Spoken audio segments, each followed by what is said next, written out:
Messrs. D.N.J. Fernando, G.A. Tilakaratna, S.K. Vijayatunga, Mr. W.M.S. Karlinga and Shanta Fernando, additional general managers who are also among the audience.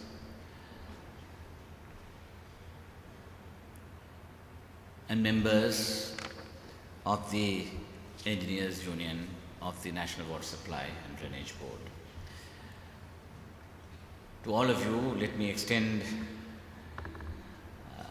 a warm Ayubowan, Assalamu alaikum and Vanakkam.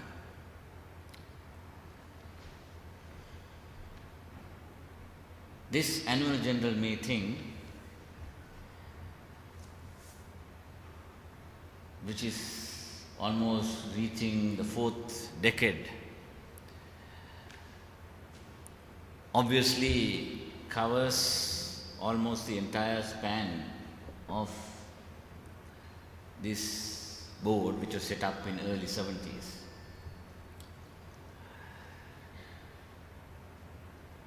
To me, as a minister in charge of this subject, it gives me immense pleasure to be amongst you, to share some of my thoughts with you.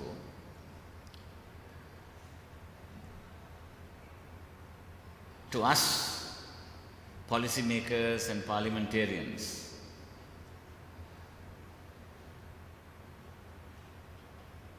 what we encounter in Parliament quite often, since Parliament is the main watchdog over finance, public finance of the country,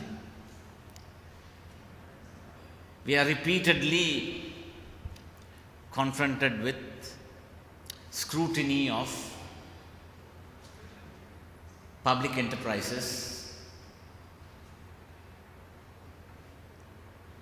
I have been a member of the Public Accounts Committee as well as the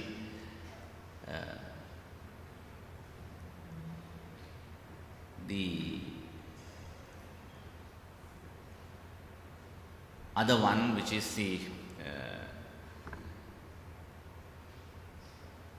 oversight body which looks into public enterprises.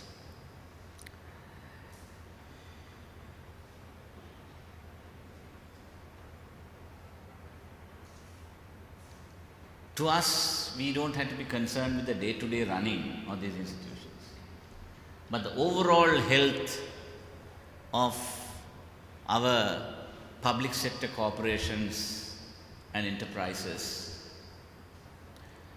has been found to be wanting,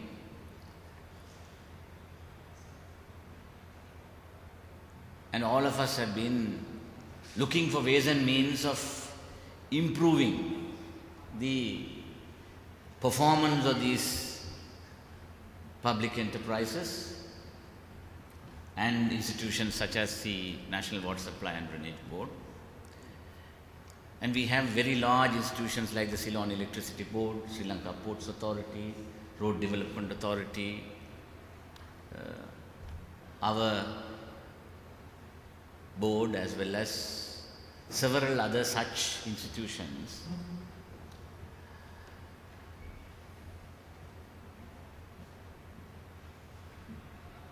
In which large number of our professionals are employed. Yesterday, one of the resource persons who attended the workshop we had in Udavalave, where senior members of your institution participated, almost 100 of them. One of them said, one of these resource persons said, it is funny that when I go abroad, the innovativeness and enterprise of our professionals are being appreciated by foreigners. And some of them tell us that we cannot do without such and such professionals from Sri Lanka, and are always full of praise for them. Then he was asking the question, but sometimes we don't get that innovative spirit when we serve our institutions locally. I am not blaming any of you. I am sure most of you have the innovative spirit, you have the commitment, you have the enterprise, you have come out with valuable ideas. But perhaps some of us are not appreciating that. At least the political authorities are not coming to know of your ideas and innovations. And this is the very reason that I decided to take the top layer of the National Water Supply and Drainage Board to a faraway resort and then sit with them over a period of 2 full days to look at the way forward. And I want to tell you, I don't want to stop with that. I will come to the next layer in a few months' time, so that most of you also would have the same opportunity to come out with ideas, come out and discuss and brainstorm about the future of this institution. To me, the legacy matters. I may be in charge of the institution. I am in charge of the institution at the pleasure of the President and the Prime Minister. The day they decide that they want to reshuffle the cabinet, I will be going elsewhere, or sometimes politics in this country might push me into the opposition and I might have to spend my time in the opposition. But then none of us are permanent features in this institution, but you all are. And you own this institution. Your sense of ownership should be much more than mine, because I am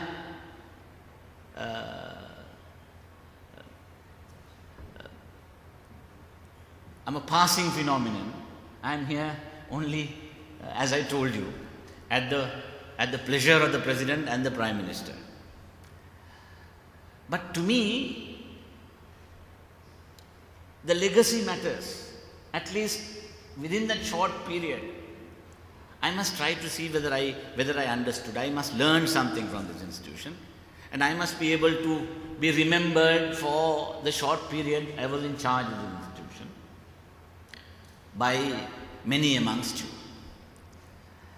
So towards that, it is my intention to engage with you. That engagement is something that I desire so much. So I am going to tell the chairman to share my email ID with all of you, so that you will be free to share whatever valuable suggestions that you can bring. Only thing, spare me the agony of listening to backbiting or complaining about somebody else. Rather than that, if you can very productively look at issues and bring in some constructive criticism of the way in which things are happening, you will be quite welcome to share that with me directly, so that we will be able to try and see the integrity behind your argument and incorporate it in the way when we go forward.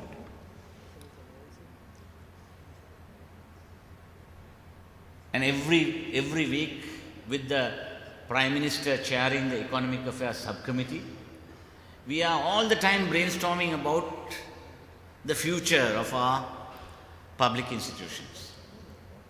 Every institution is facing its own set of problems.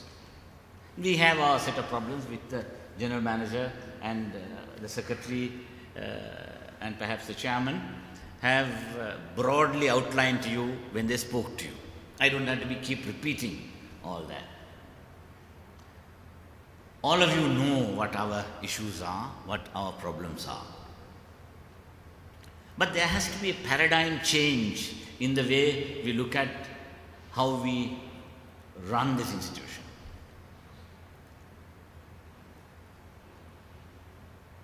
Whatever criticism that may be there from the outside, from within, I find the potential of our professionalism within this institution is to be at a very high level. But that has to be harnessed. Many among you who are bottling up all your ideas may have to come out with it, share it with us, so that this institution can progress to the next level. The General Manager explained that there are almost 60 local bank funded projects. You all have managed to do the projections about it, estimate those projects. Of course, this whole issue of financing our future projects is the biggest challenge we have, because in the first place there is lack of transparency. We have to look at how to instill more transparency into the way in which we are going to implement projects in the future. Because after all, we are all responsible to the public, the common consumer, the taxpayer, who is sustaining all of us. So in that process, we are looking at new investment and business models. And now things are going to change. Now our multilateral agencies who are funding us, they came and told us last 2 days when we were discussing, they are going to even change their approach to appraisal of projects. No more is the ADB, World Bank and other multilateral institutions, even bilateral institutions, are going to look at the lowest bidder. They are going to look at value for money evaluation, whether in fact, so that's a new approach they are looking at. Value for money instead of looking at whether you are quoting the lowest price. So that's going to be the way in which they are going to go. So we have got to also wear that thinking hat and look at things afresh.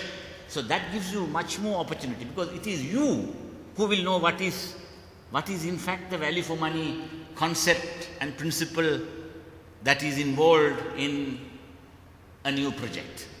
So that is something that you must share with your top management, with your minister, so that we will be able to appraise others who are decision makers in the scene. Then we need to also look at the way in which we function. We have to change. Everywhere things are changing. This is a connected world where information is freely available. At the touch of a button, you can access information. Very soon we will introduce the access to information bill, the freedom of information bill, which will make it compulsory for you to divulge everything. Your estimates, what you did and what are the issues, and that is transparency. You are giving the power back to the people. No more can you just close a file and say, no, I can't disclose this to you. You see? Any member of the public can come and demand that I want to know the basis on which why your appraisal of this project was done in this manner, and why not in this manner? And they will bring the value for money appraisal before you decide on it. So this is going to be the way in which things will happen in the future. I am someone who had been for a long time wanting to impress upon policymakers about the right to information legislation. So that is a absolutely essential concept which we'll have to embrace. We cannot keep everything just for ourselves. We have to get ready to share that information with the public, and that will make you even more powerful as individuals in decision-making process, because that gives you the freedom, and you know that somebody on top cannot just simply tell you things. You yourself can initiate the right to information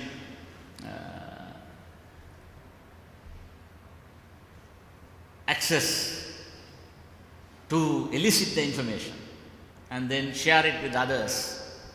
So this is how we are going to look at things, move forward. But what is important is your innovation, your ideas. And we need to also look at new business models. Now, this is something that I should not speak in amongst trade unionists. You know, that's sometimes it becomes very difficult. Trade unionism is something that they always look at these issues of broad-basing ownership as a threat. Broad-basing ownership is not a threat. It is an opportunity. It is a window of opportunity. It is to make the institution more efficient. It is not about retrenchment. It is not about giving golden handshakes. It is about improving your institution, making its financial health something which you will be always proud of, that you are able to revive a loss-making institution. But not that it succeeds everywhere.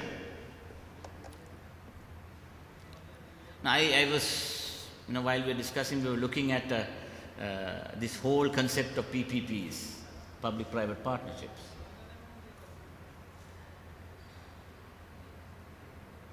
It's very difficult for us to fathom how this will work. But let us first, before going in for that, look at some special purpose vehicles, SPVs. Try and take some functions of our own institution and try and place it so that that will be a self-contained entity which will have to function with its own new set of rules, so that they can look at profitability with a different yardstick than how we look at it at the National Water Supply and Drainage Board. So let us try creating a few special purpose vehicles for certain project areas and see whether we can. But CEB has already done that. But we are yet to do that. So let us look at that.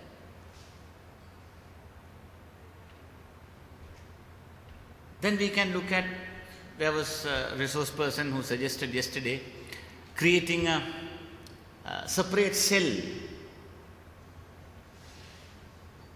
to examine investment options. Whether it is PPP, BOT, BOO, whatever, we can create a special cell because we have the expertise among us. We create a special cell and let that cell look at this. We'll give them some time and resources and other encouragement to develop their own ideas. So it is important for us to look in new directions, to go forward. We need to abandon the way we have been functioning in the past. I think during the past 4 to 5 years, some good things have happened and some bad things have happened, let us admit. You see, let us try and see how we can make the good things better and the bad things to try and correct what is bad in it and improve them. For that we need to have serious brainstorming of ourselves, talk to each other, share openly, not to backbite. Of course, in any institution, we will have cliques and we'll have, people who will have their own parochial, mindsets, who will not get along with others. But we need to learn to couple all the synergies of everyone. Some of us, most of you are project managers. I am told by some of our resource persons yesterday, the need to improve the soft skills of our project managers. In fact, one of them was telling us, those in the Sri Lanka administrative service, SLAS officers have better soft skills than some of our project managers. So let us, if we lack knowledge and expertise and skill in that area,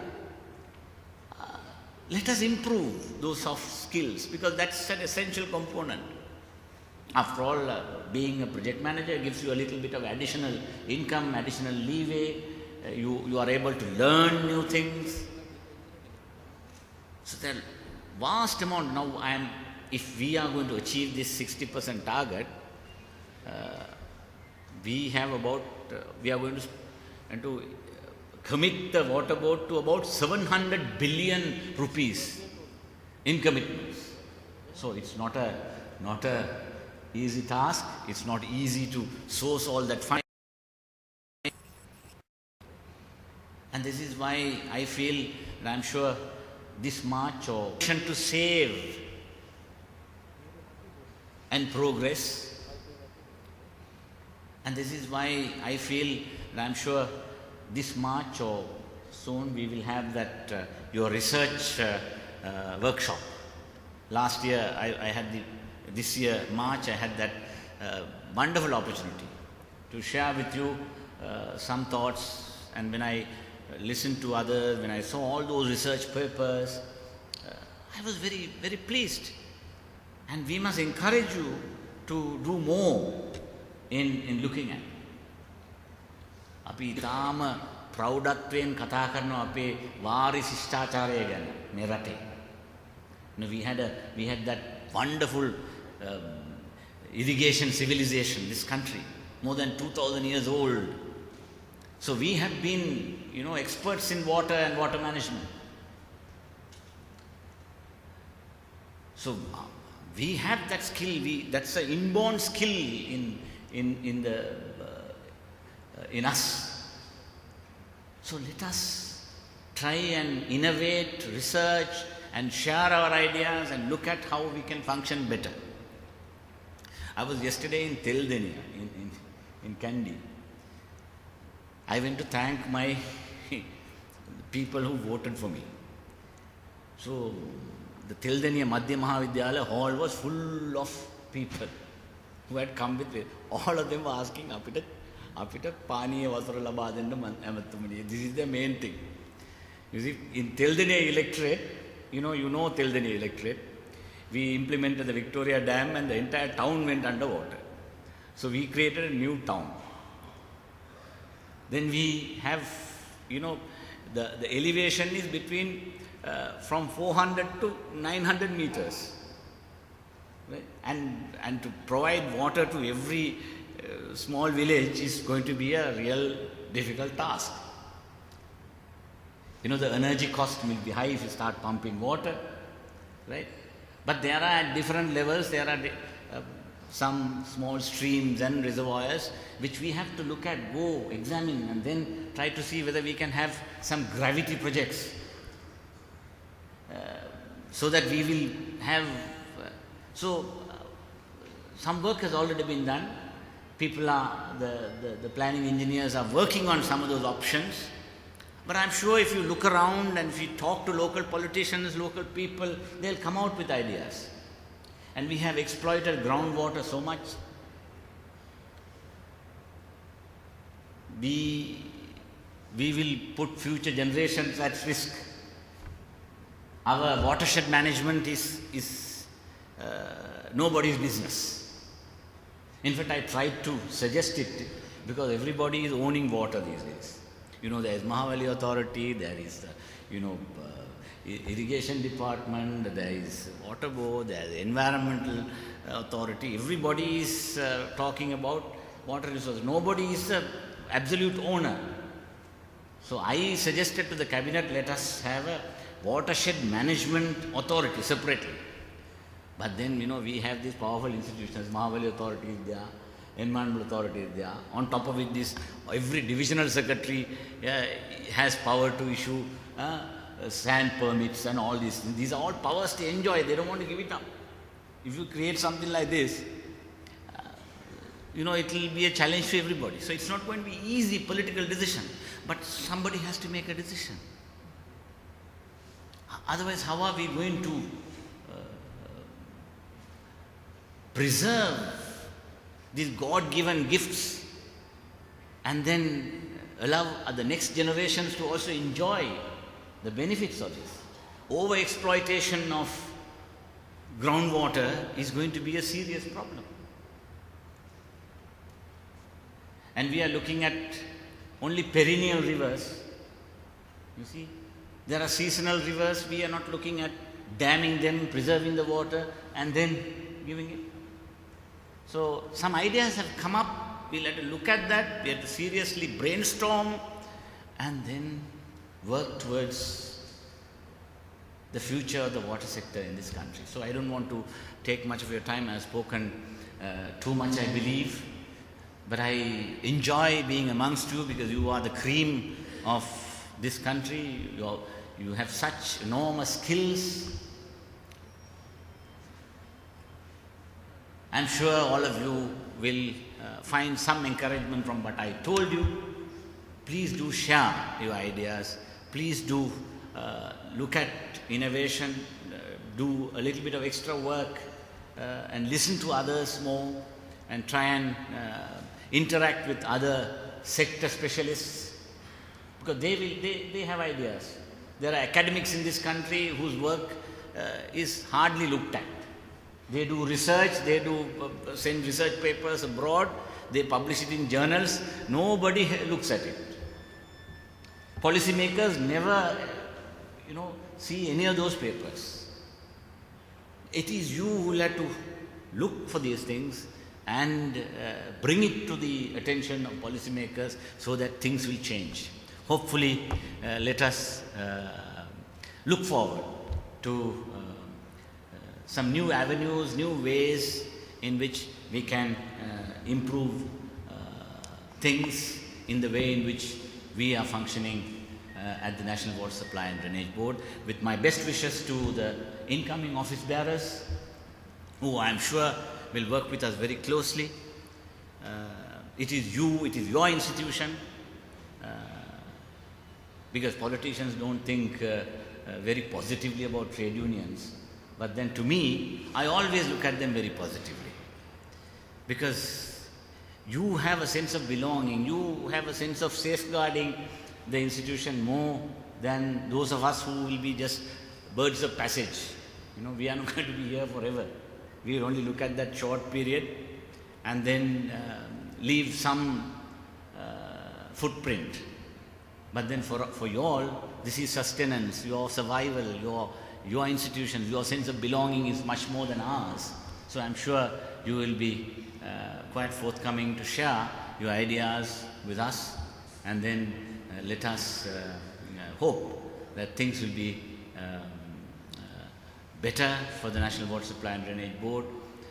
And when our period ends, at least my tenure as your minister ends, I would be a happy person when I leave, that I was able to learn from you and then implement what I learned in the way in which you all wanted me to implement them. Thank you very much.